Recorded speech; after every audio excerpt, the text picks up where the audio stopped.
Indonesia. Hipertensi menempati posisi teratas dalam kurva data. Berikut adalah data perbandingan yang dilansir. Ya, penyakit hipertensi atau yang lebih sering dikenal sebagai tekanan darah tinggi pada saat ini menempati posisi pertama penyakit penyebab kematian di dunia. Di Indonesia, menurut SKI atau Survei Kesehatan Indonesia pada tahun 2023 dan studi kohor penyakit tidak menular atau PTM pada tahun 2011 hingga tahun 2021 menyatakan bahwa penyakit hipertensi merupakan faktor resiko tertinggi penyebab kematian keempat di Indonesia dengan persentase kematian sebesar 10,2%. Dalam data Survei Kesehatan Indonesia pada tahun 2023 juga menyatakan bahwa 59,1% penyebab disabilitas melihat, mendengar, dan berjalan pada penduduk berusia 15 tahun ke atas merupakan penyakit yang didapat di mana 53,5%-nya merupakan penyakit tidak menular atau PTM, terutama hipertensi dengan persentase sebesar 22,2%. Lalu, apa saja sih yang menyebabkan timbulnya penyakit hipertensi ini?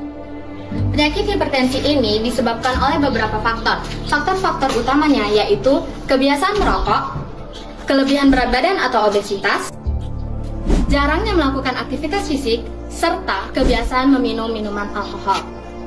Penyakit hipertensi bukanlah sekedar masalah tekanan darah tinggi. Faktanya, penyakit ini dapat menimbulkan beberapa penyakit komplikasi lain yang membahayakan bila tidak dikendalikan dengan baik. Beberapa contoh penyakit komplikasi yang dapat ditimbulkan akibat penyakit hipertensi yang tidak dikendalikan dengan baik antara lain 1. Penyakit stroke. Tingginya tekanan darah merupakan suatu penyebab utama seseorang dapat terkena serangan stroke.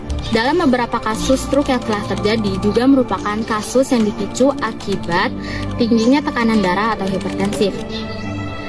Contoh penyakit komplikasi yang kedua yaitu retinopati hipertensif. Penyakit ini merupakan suatu kondisi di mana tingginya tekanan darah dapat memecahkan suatu pembuluh darah yang berada di bagian mata, yang menimbulkan gangguan penglihatan hingga kebutaan. Contoh penyakit komplikasi yang ketiga yaitu serangan jantung. Salah satu dampak terburuk dari penyakit hipertensi yang tidak dikendalikan dengan baik yaitu munculnya serangan jantung. Hal ini diakibatkan oleh tingginya tekanan darah yang menimbulkan suatu kelainan pada jantung yang dapat memicu timbulnya serangan jantung. Lalu, apakah hipertensi bisa kita kendalikan?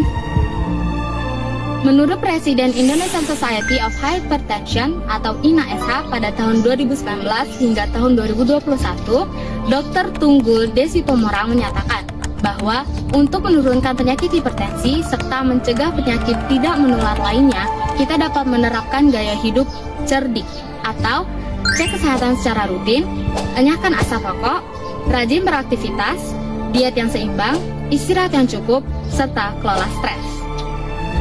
Sekian yang dapat saya sampaikan mengenai penyakit hipertensi. Saya, Yana Lagrianida dari Sekolah SMA Negeri 1 Tulang Bawang Tengah menyampaikan terima kasih dan wassalamualaikum warahmatullahi wabarakatuh. See you!